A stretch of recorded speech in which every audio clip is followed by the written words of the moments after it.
मंडेला ना एका कंपनीमध्ये वॉक इन होतं, म्हणून मी ऑफिसला सुट्टी टाकून तिकडे इंटरव्ह्यूला निघाले होते. इंटरव्ह्यूचा टाईम 10 ते 12 असल्यामुळे मी घरून थोडी लेटच निघाले. पण मला माहीत नव्हतं की पुढे जाऊन मला खूप सारे ट्रॅफिक लागेल. शिक्रापूरमध्ये मला खूप ट्रॅफिक लागलं. कसं तरी करून मी 11 वाजता इंटरव्ह्यूच्या ठिकाणी पोहोचले. तिथे जाऊन पाहते तर खूप गर्दी होती. तिथे जवळजवळ 2 तास वाट पाहावी लागली. नंतर 1 वाजता एचआर राऊंडसाठी आत घेतलं आणि ती माझा रेझ्युमे पाहून म्हणाली की फार्मा ॲप्लिकेबल नाही आहे त्या वॅकन्सीसाठी. प्लस त्यांनी हे पण सांगितलं की 3 किंवा 3+ इयर ज्यांचा एक्सपिरियन्स आहे त्यांनी पण गेलं तरी चालेल. म्हणजे त्यांनी जॉब डिस्क्रिप्शनमध्ये असं काहीच मेन्शन केलं नव्हतं. त्यांनी तिथे असं मेन्शन केलं होतं की एनी ग्रॅज्युएट आणि माझा ज्या फील्डचा एक्सपिरियन्स आहे तो त्यांनी टाकला होता, म्हणून मी इंटरव्ह्यूला गेले होते.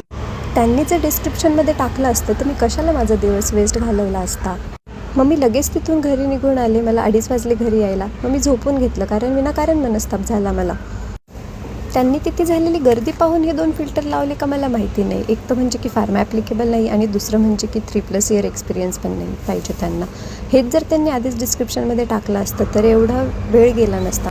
कंपनीचं नाव काही मी इथे सांगत नाही, पण हे खूप चुकीचं आहे. असा गेला माझा सोमवारचा दिवस.